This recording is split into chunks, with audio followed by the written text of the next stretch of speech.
오늘 함께 나눌 말씀은 마태복음 5장 4절 말씀입니다. 마태복음 5장 4절 말씀 같이 읽겠습니다. 애통하는 자는 복이 있나니 그들이 위로를 받을 것이미요. 아멘. 오늘은 애통하는 자는 복이 있나니 하는 제목으로 말씀을 나누도록 하겠습니다. 예수님을 찾아서 나왔던 지금 산까지 예수님을 쫓아온 우리들에게 복에 대해서 이야기를 하고 있습니다. 복. 예수님이 말씀하시고 있는 복과 사람들이 기대했던 예수님을 통해서 얻으려고 하는 복은 전혀 다른 복이었습니다. 사람들이 예수님을 통해서 얻으려고 하는 복은 병이라도 좀 고쳤으면, 또 가난이라도 좀 벗어났으면, 먹을 거라도 좀 생겼으면, 아니면 좋은 말씀이라도 좀 들었으면, 천지가 개벽돼서 권세 있는 사람들이 무너지고 우리가 이제는 좀 득세를 했으면, 이런 이 세상에 속한 그런 복, 혹은 이번에 내 인생에 찾아온 문제를 극복하는 그런 복, 이런 것들을 사람들은 대부분 예수님에게 원했습니다. 예수님께서는 그것이 진짜 복이 아니다, 진짜 복은 따로 있다라는 것을 가르쳐 주시기 위해서 가는 곳마다 각종 기적을 일으키시면서 사람들이 생각했던 복과는 전혀 다른 복을 말씀하셨습니다. 예수님께서 말씀하신 복의 핵심은 생명이 있느냐 없느냐가 복에 큰 차이를 만든다, 이제 이걸 이야기하고 싶었던 거죠. 복 있는 사람은 그 안에 생명이 있는 사람이고, 복이 없는 사람은 그 안에 생명이 없는 사람입니다.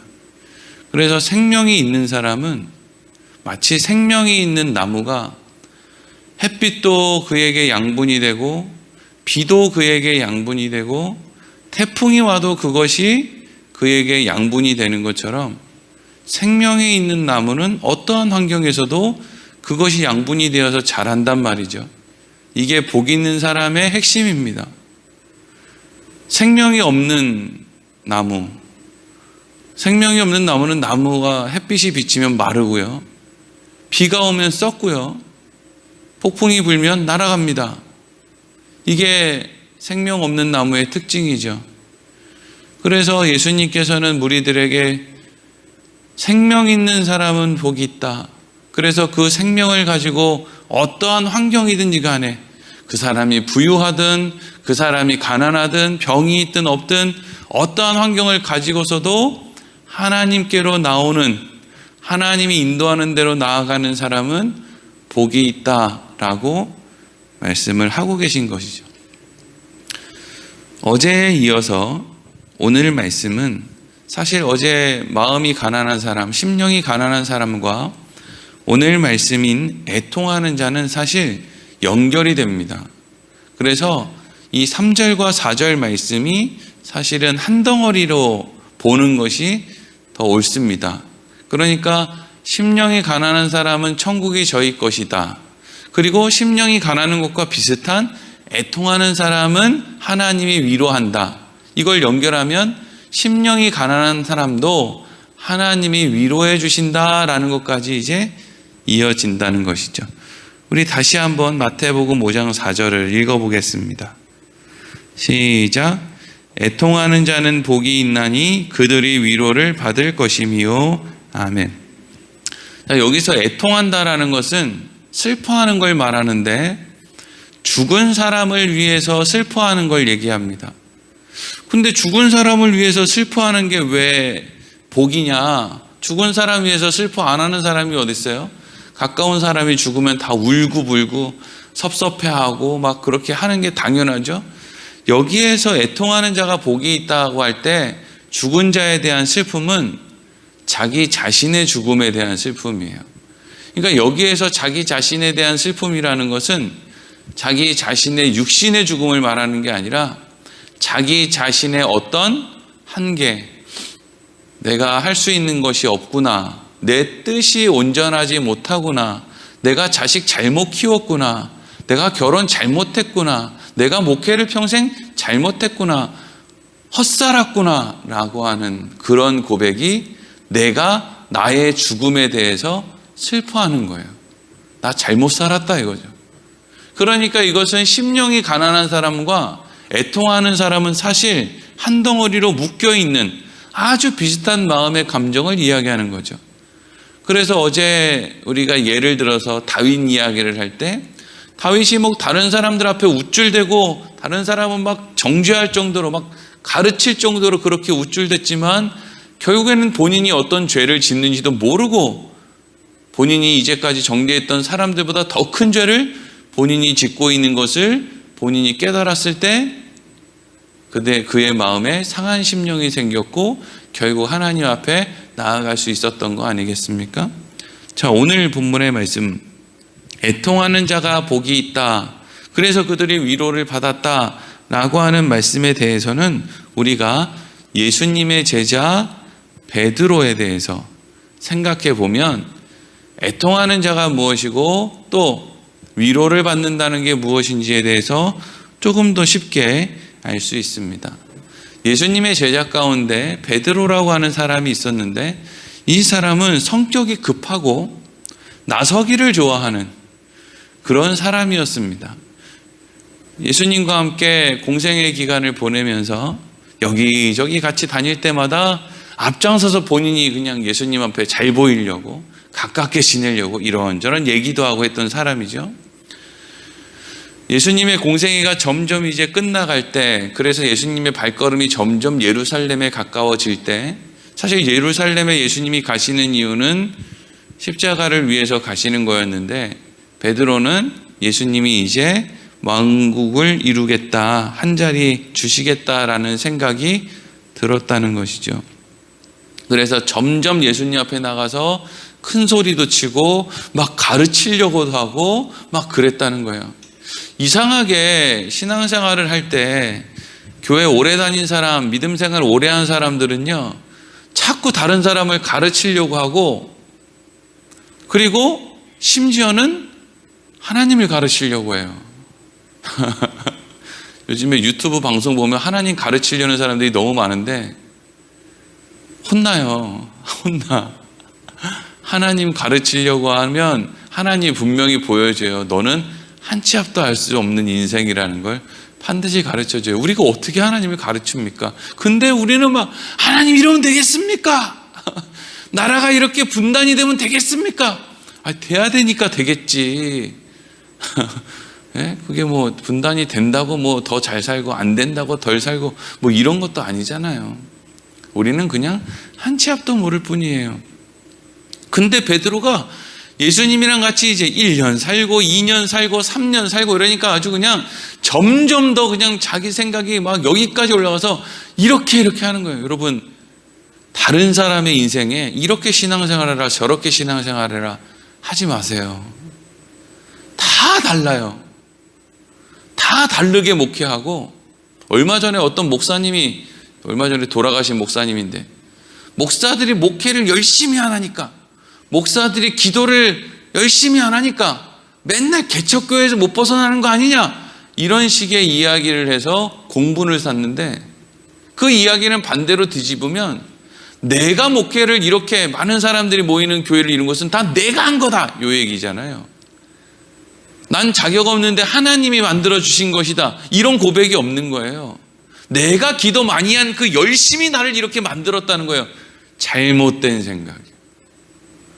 그걸 뛰어넘어야 돼요. 그걸 뛰어넘지 못하면요, 교회는 맨날 무서운 선생님들만 드글드글한, 그래서 선생들끼리 또 서로 가르치고, 중요한 건 뭐냐면 나도 책 안 잡히려고 하다 보니까 교회가 지옥이에요, 천국이 아니라. 누가 나 책 잡지 않나? 누가 나 이렇게 생각하지 않나? 베드로가 예수님 머리 꼭대기에 올라가요. 그런데 베드로가 얼마나 연약한 사람인지 마태복음 26장 31절에서 35절까지 말씀을 보면, 베드로가 예수님께 이제 예수님이 잡혀갈 것이다 이렇게 얘기했더니, 아니에요, 예수님은 절대 잡혀갈 수 없습니다. 자, 그때 베드로가 이렇게 얘기하고 예수님이 또 그렇게 얘기해요. 마태복음 26장 31절에서 35절. 그때 예수께서 제자들에게 이르시되 오늘 밤에 너희가 다 나를 버리리라. 기록된 바 내가 목자를 치리니 양의 떼가 흩어지리라 하였느니라. 그러나 내가 살아난 후에 너희보다 먼저 갈릴리로 가리라. 예수께서 베드로가 대답하여 이르되 모두 주를 버릴지라도 나는 결코 버리지 않겠나이다. 예수께서 이르시되 내가 진실로 내게 이르노니 오늘 밤 닭 울기 전에 내가 3번 나를 부인하리라. 베드로가 이르되 내가 주와 함께 죽을지언정 주를 부인하지 않겠나이다 하고 모든 제자도 그와 같이 말하니라. 아멘. 예수님이 나 오늘 밤에 잡혀갈 거야. 그러니까 너희들 딱 집중하고 기도하고 준비하고 있어. 그랬더니 베드로가 무슨 얘기하냐고 막 펄펄 뛰면서 내가 대신 죽을지라도 예수님 절대 못 잡혀갑니다. 이렇게 막 큰 소리를 빵빵 친 거예요. 베드로가. 근데 그렇게 하고 나니까 베드로만 그런 게 아니라 나머지 11제자들도 서로 아니야 내가 죽을 거야. 아니야 내가 죽을 거야. 내가 먼저 막 이러고 이제 지들끼리 싸우고 난리를 쳤다는 거예요. 근데 너무 웃긴 게 마태가 그렇게 모든 제자들이 그런 말을 했다라고 하는 그 말씀 바로 뒤에 마태복음 26장 35절 그 뒤에 보면 바로 뭐가 기록되어 있느냐? 너희가 깨어있어 한시도 나랑 기도할 수 없느냐? 이 말씀이 딱 붙어 있어요. 그러니까 마태가 생각했을 때 자기들의 꼴이 너무 웃긴 거예요. 막 믿음 좋은 척 내가 예수를 위해 죽겠다고 내가 어쩌고 저쩌고 했다고 막 다른 사람한테 믿음 얘기할 땐 이렇게 믿음 좋았다가 정작 내 인생에 뭐가 찾아오면 졸음 하나를 못 견디는 잠 문제 하나를 못 해결하는 그게 우리 실력이에요. 그러니까 우리의 실력이 들통나지 않는 이유는 누가 우리 목에 칼 들이대고 예수 믿을래 안 믿을래를 안 물어보기 때문에 그래요. 우리는 맨날 그렇잖아요. 근데 그래도 내가 내 목에 칼을 들이대고 너 예수 믿고 죽을래 예수 안 믿고 살래 이러면 내가 그때가 되면 나는 반드시 내가 하나님 영광에서 내가 내 믿음 지키리라. 그때까지는 그냥 되는 대로 살리라. 이러니까 목에 칼이 안 들어오니까 맨날 그때를 각오하면서 오늘을 그냥 산다고요. 다 그러고 살아요. 물어보면 대단한 믿음 가지고 있어요. 그런데 그냥 뭉개고 하루하루 살아요. 베드로의 모습이었죠. 절대로 내가 예수님을 부인하지 않겠습니다. 그랬더니 예수님이 오늘 밤 닭 울기 전에, 그러니까 베드로는 오늘 밤 닭 울기 전까지만 버티면 예수님을 이기는 거예요. 본인이 그렇게 얘기했던 것처럼. 그런데 정말 닭 울기 전에 베드로가 예수님을 3번 부인하는 거죠. 마태복음 26장 69절에서 75절 제가 읽어보겠습니다. 베드로가 바깥 뜰에 앉았더니 한 여종이 나와 이르되 너도 갈릴리 사람 예수와 함께 있었도다 하거늘 베드로가 모든 사람 앞에서 부인하여 이르되 나는 내가 무슨 말을 하는지 알지 못하겠노라 하며 앞문까지 나아가니 다른 여종이 그를 보고 거기 있는 사람들에게 말하되 이 사람은 나사렛 예수와 함께 있었도다 하매 베드로가 맹세하고 또 부인하여 이르되 나는 그 사람을 알지 못하노라 하더라. 조금 후에 곁에 섰던 사람들이 나와 베드로에게 이르되 너도 진실로 그 도당이라 내 말소리가 너를 표명한다 하거늘 그가 저주하며 맹세하여 이르되 나는 그 사람을 알지 못하노라 하니 곧 닭이 울더라. 이에 베드로가 예수의 말씀에 닭 울기 전에 내가 3번 나를 부인하리라 하심이 생각나서 밖에 나가서 심히 통곡하니라. 아멘. 이때 베드로가 애통하는 사람이에요. 이날 베드로는 죽은 거예요. 예수님 앞에 호언장담하며 펄펄 뛰던 베드로는 이 순간 죽었어요. 아마 여러분들의 인생 가운데도 여러분들을 죽이는 순간들이 많이 있을 거예요. 내 인생을 전부 부정하는 듯한 사건, 사고들이 뻥뻥 터지죠. 자식을 잘 키워보려고 했는데 자식이 어느 날 눈을 희번덕거리면서 아버지가 나한테 해준 게 뭐 있어요? 이러면 이제 그 아버지는 죽은 거예요. 꼭 육신의 생명이 죽어야 죽는 게 아니고요. 그게 죽은 거라고요.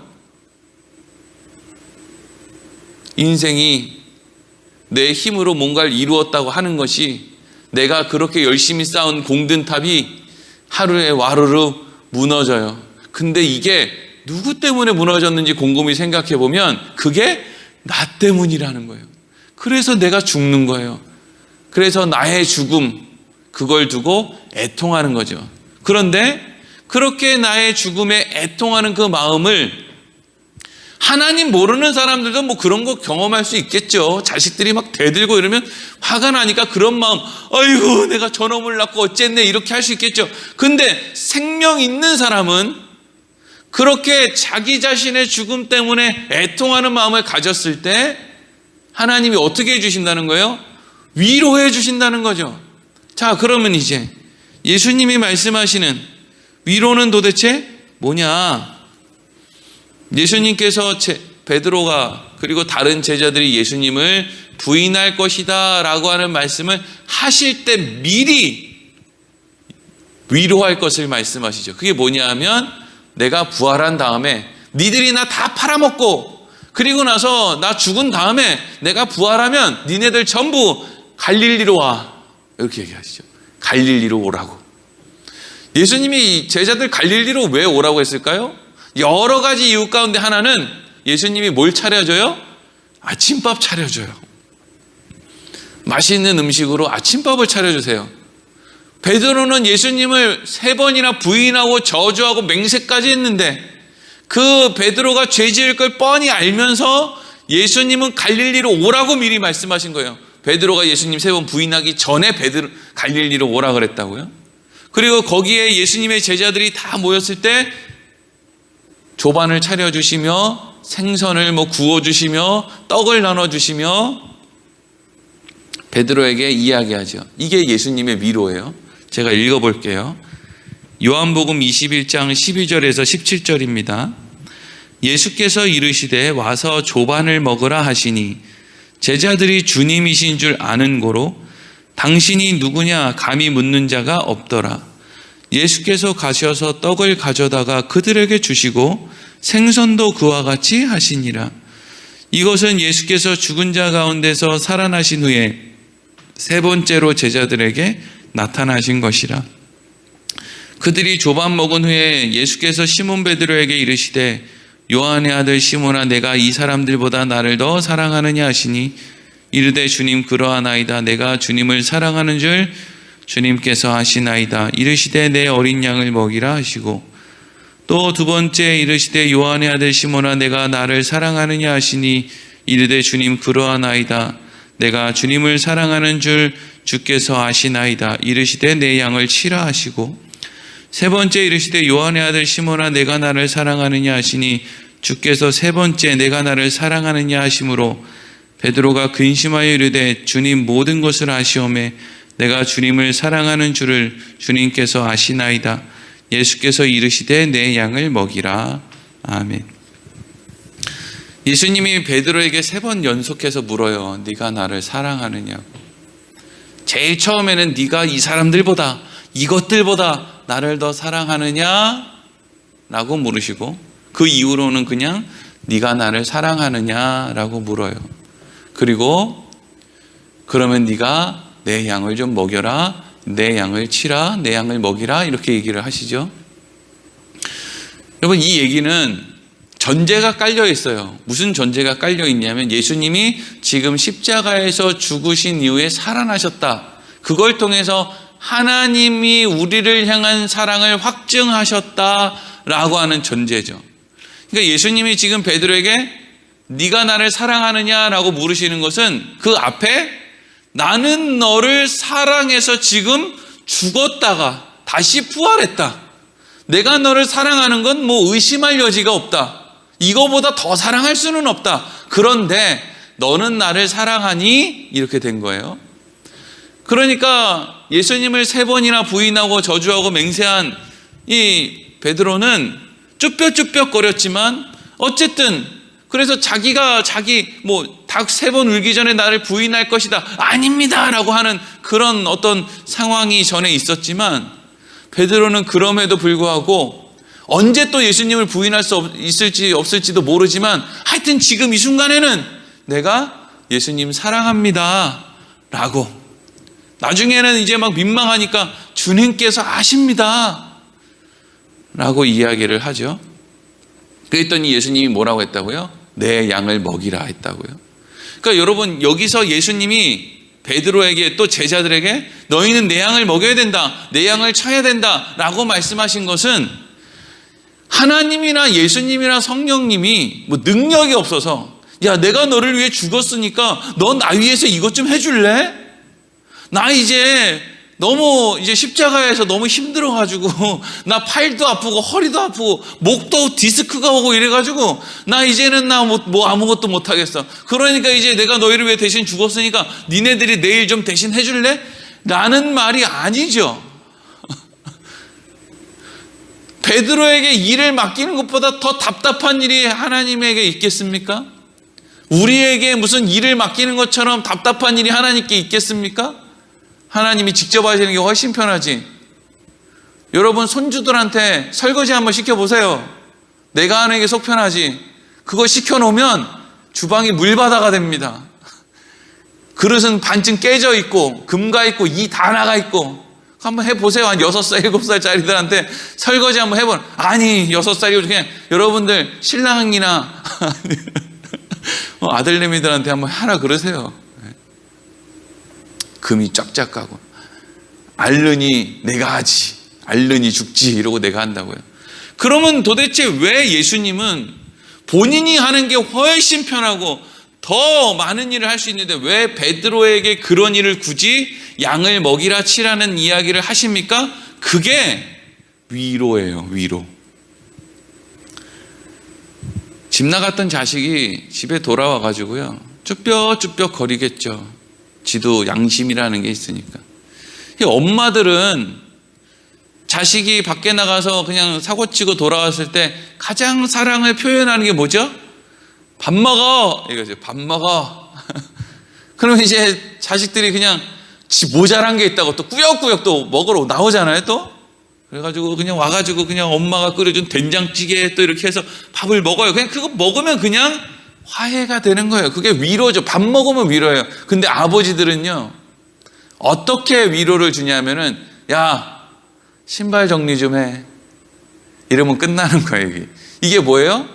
자식에게 화해를 하는 거고 또 하나는 위로를 하는 거예요. 관계가 이제는 열렸다, 이제 관계가 개선됐다 라고 하는 신호가 뭐냐면 일을 맡기는 거예요. 일로 와, 아버지 지금 여기서 망치질 할 건데 밑에 사다리 좀 잡고 있어. 이러면 너 다 용서한 거야. 너 이제는 집에서 편안하게 지내도 돼. 죄책감 느낄 필요 없어. 이게 일을 맡기는 거예요. 하나님이 능력이 없어서 무슨 뭐 땅끝까지 복음을 전해야 된다고 막 우리한테 막 윽박지르면서 막 내가 너를 위해 십자가를 졌는데 니네는 어떻게 그렇게 편안하게 살 거니? 그러니까 니네들 땅끝까지 하여튼 맨날 그냥 구박받고 박해받으면서 끝까지 가서 선교하다가 다 순교하고 죽어라. 이게 여러분 하나님의 뜻이겠습니까? 그럴 건 뭐한다 살렸어요. 십자가까지 지면서. 하나님이 우리에게 뭔가를 맡기신 것, 이런 가정에서 살게 한 것, 이런 형편에서 살게 한 것, 내가 손해보면서도 누군가에게 내가 복음을 전하는 것, 이 모든 일들의 중심에는 하나님께서 나에게 그 일을 맡기셨다는 것이 있고, 하나님께서 나에게 그 일을 맡기셨다는 것은 하나님이 나와의 관계가 온전해졌고 용서를 하셨고, 그리고 하나님이 그 일을 나에게 맡기심으로 나를 위로하고 있다라고 하는 내용이 그 안에 담겨 있죠.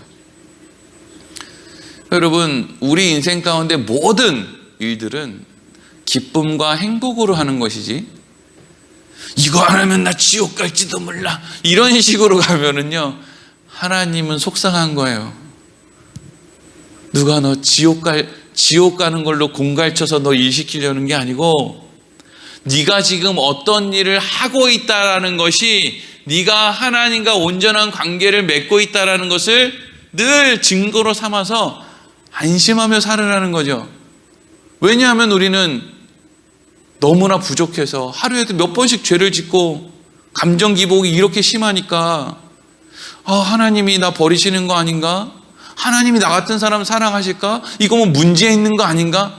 내가 이 문제 때문에 우리 집이 뭐 좀 잘못되는 거 아닌가? 라고 하는 생각 가운데 아주 그냥 쩔쩔매며 산다고요. 위로하는 거죠, 하나님이. 뭘로요?